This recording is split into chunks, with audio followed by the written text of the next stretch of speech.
Continuação sobre o apêndice A, como ter certeza da sua salvação. 3 possíveis fontes de dúvidas. Se você está com dúvidas a respeito de sua salvação, há pelo menos 3 possibilidades. Primeira, você pode ser realmente salvo, mas esfriou e se afastou. É possível que você nunca tenha sido discipulado ou ensinado a andar diariamente no poder do Espírito de Deus. Como resultado, você pode ter experimentado pouco crescimento e o seu modo de vida está apagando o Espírito Santo todo o tempo. Se o Espírito de Deus está apagado e entristecido em sua vida, você certamente perderá a plenitude do seu espírito e não sentirá sua presença. É possível que você seja salvo, mas precisa de purificação e ser cheio do Espírito. Se este é o seu caso, o uso deste material vai ser um tremendo remédio para suas dúvidas. Número 2.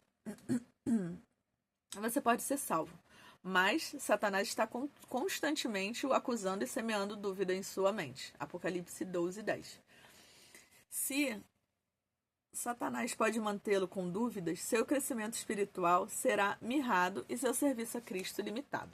Você pode ser salvo, mas simplesmente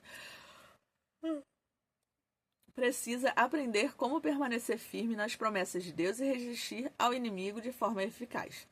Nossa batalha espiritual é definitivamente real. Mais adiante mencionarei estratégias para vencer este tipo de opressão espiritual. Número 3. Você pode ser um dos milhões de membros de igreja sem salvação que fizeram uma profissão de fé que não era real. Na maioria dos casos, isto foi totalmente sem intenção. Você não queria fazer uma falsa profissão de fé, mas por uma série de razões você percebe que fez. Recentemente eu encontrei vários diáconos, professores e mesmo pastores que chegaram a esta conclusão e foram salvos. Em todos os casos, eles vieram a ter a certeza gloriosa da salvação e experimentaram uma mudança de vida. Meu amigo, isto pode acontecer com você também. Como eu posso ter certeza absoluta? Eu peço que você separe os próximos minutos para estar quieto diante de Deus. Tome posse da maravilhosa promessa de Deus encontrada em Tiago 4:8, que diz assim: aproximem-se de Deus e ele se aproximará de vocês. Pecadores, limpem as mãos, e vocês que têm a mente dividida, purifiquem o coração. Ao realizar este momento, concentre-se nos seus pensamentos em Deus, que com certeza está com você. Reflita na gloriosa realidade de que Deus quer que você seja salvo muito mais do que você mesmo. Você precisa agora da soberania de Deus acerca da fonte de suas dúvidas. Você precisa saber com certeza como você está com Ele. Pare e, em oração, tome posse da seguinte promessa com relação à sabedoria. Se algum de vocês tem falta de sabedoria, peça a Deus, que a todos dá livremente de boa vontade, e lhe será concedida. Tiago 1:5. Agora releia os 7 indicadores de salvação verdadeira. Se no fundo do seu coração você sente que foi salvo, mas que perdeu a plenitude de Deus, então agradeça-lhe sua salvação.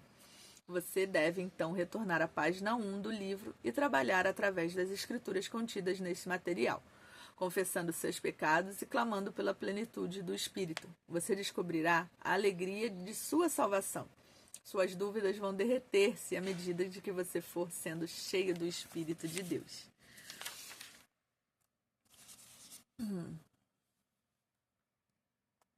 Se no fundo do seu coração você sente que nunca foi verdadeiramente salvo, então agradeça a Deus o fato dele ter aberto os seus olhos.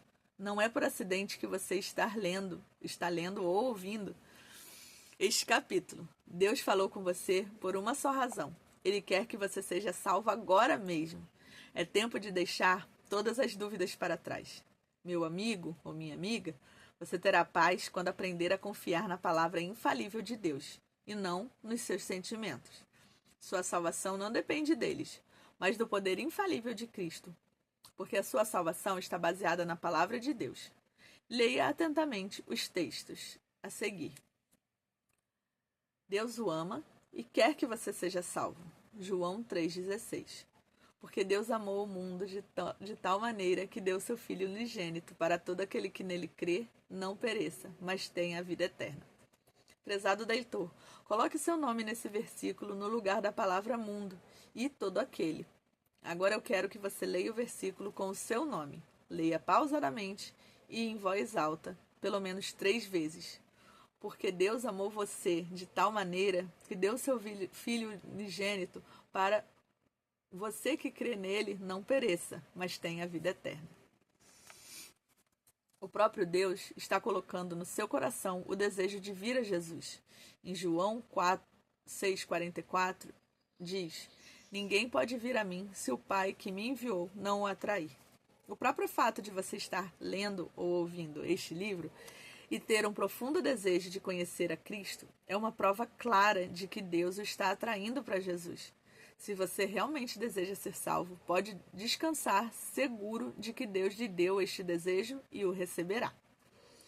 Jesus recebe a todos que sinceramente vêm a Ele. Todo aquele que o Pai me der virá a mim, e a quem vier a mim, eu jamais rejeitarei. João 6,37.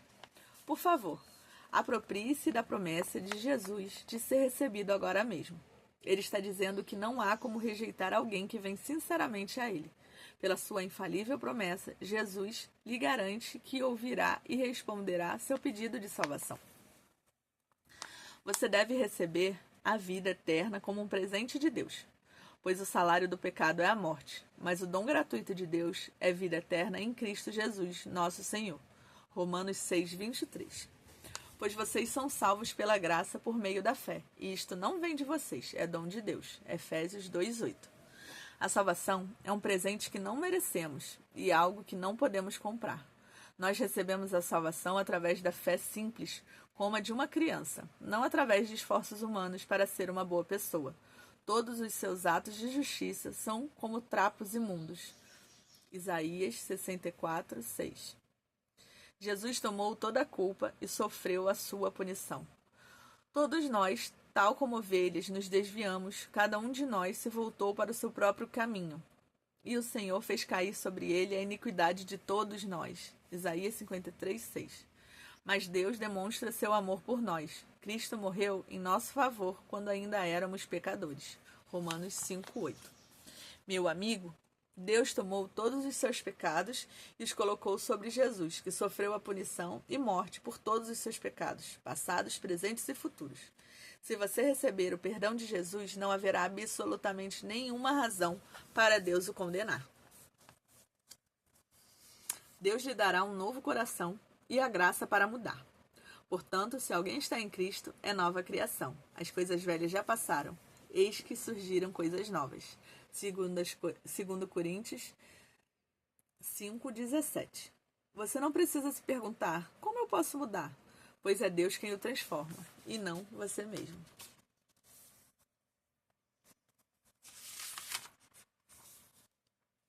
Você deve ter desejo de arrepender-se dos seus pecados e de entregar sua vida a Jesus. Eu lhes digo que não, mas se não se arrependerem, todos vocês também perecerão. Lucas 13:3.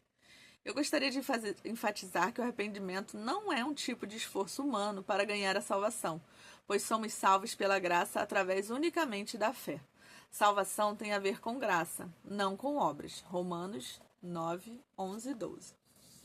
No entanto, quando você tem a fé salvadora, isso significa que reconhece o senhorio de Cristo e está ansioso para render-se à sua direção. Confiando na sua ajuda, você decide transferir a posse de sua vida para Ele. Isto não significa que você se tornará perfeito e nunca mais pecará, mas que tem desejo profundo de abandonar os pecados conhecidos e seguir a Cristo. A salvação é um compromisso muito sério com Jesus, não uma passagem econômica para o céu, nem uma licença para pecar. Mas, amigo, não importa quão fraco você possa se sentir, se vier a Jesus, você receberá a graça para mudar. Contudo, aos que o receberam, aos que creram em seu nome, deu-lhes o direito de se tornarem filhos de Deus. João 1:12. Quando você aceita Jesus, recebe o poder para mudar. Se você crê nas 7 afirmações acima, por favor, leia as seguintes sentenças abaixo e marque cada afirmação com um X. E aí eu ia gravar outro vídeo, mas é só mais uma página rapidinha. Tem essas sentenças e aí uma última declaração e já acabou, viu? Primeira afirmação. Aí você pode estar escrevendo isso no seu caderno ou só marcando sim ou não. Eu creio que Jesus é o unigênito, Filho de Deus, que morreu pelos pecados do mundo. Essa é a primeira. Você crê? Aí você marca um simzinho. Eu creio que Deus me ama e que deu seu Filho como prova disso. Essa é a segunda. Agora a terceira. Eu creio que Jesus tomou todos os meus pecados sobre si e sua morte é o sacrifício que remove a minha culpa. Eu creio, tu crê? Eu creio que se eu orar pedindo a Jesus que me perdoe e me salve, ele atenderá. Eu creio que o Espírito de Deus abriu os meus olhos e está levando-me à salvação verdadeira. Pela graça de Deus, eu agora estou desejoso de abandonar meus pecados e me render ao senhorio de Cristo. Essa é um pouquinho mais difícil, mas é possível com ele, debaixo da graça dele. Eu convido Jesus para ser o meu Senhor e Salvador pessoal agora mesmo. Prezado amigo, se você marcou todas as afirmações acima, então nada no céu nem na terra pode impedi-lo de ser salvo agora mesmo. Eu vou pedir-lhe que faça a seguinte oração. Você deve fazer uma pausa entre cada frase e deixar que ela chegue ao seu coração. Pode ser que você queira repetir uma sentença para enfatizar sua sinceridade. Diga estas palavras semelhantes a Deus de todo o seu coração e lembre-se, ele ouvirá a sua oração. Eu vou estar falando e vou estar pausando para dar tempo de você poder repetir, tá bom? Deus, eu sei que eu sou um pecador e que mereço a morte eterna e o inferno. Eu sei que não posso fazer nada para me salvar, mas eu creio que tu me amas e que enviou teu filho para me salvar. Com a tua ajuda e pela tua graça, eu abandono agora todos os meus pecados. Jesus, por favor, perdoa-me e venha habitar em meu coração. Eu quero que tu sejas o Senhor e Salvador da minha vida. Eu quero entregar-te a ti. Eu quero entregar-te a minha vida e seguir-te de hoje em diante. Ajuda-me a viver para o Senhor e a servir-te todos os dias. Obrigado por cumprir tua promessa. Obrigada por perdoar os meus pecados. Obrigada porque Obrigada porque por tua graça eu abandono meus pecados. Obrigada por me dar vida eterna. Eu oro no nome poderoso de Jesus. Amém. Querido leitor, se você fez essa oração sinceramente na autoridade da promessa de Deus, ele o ouviu. Romanos 10:13 diz, porque todo aquele que invocar o nome do Senhor será salvo. Não fique extremamente preocupado com o que você sente ou não sente. Somos salvos pela fé nele e não pela fé em nossos sentimentos. Fé não é sentimento, gente. Eu o encorajo a assinar e a colocar a data do dia em que você fez esta oração de entrega de vida a Deus. Sua assinatura se tornará uma poderosa prova de fé quando no futuro Satanás vier sussurrar dúvidas em seus ouvidos. A ilustração que segue lhes servirá de estratégia para vencer futuras acusações ou dúvidas. E assim a gente encerra o apêndice A e vamos dar continuidade ao capítulo do livro, tá bom? Um beijinho e até o próximo capítulo.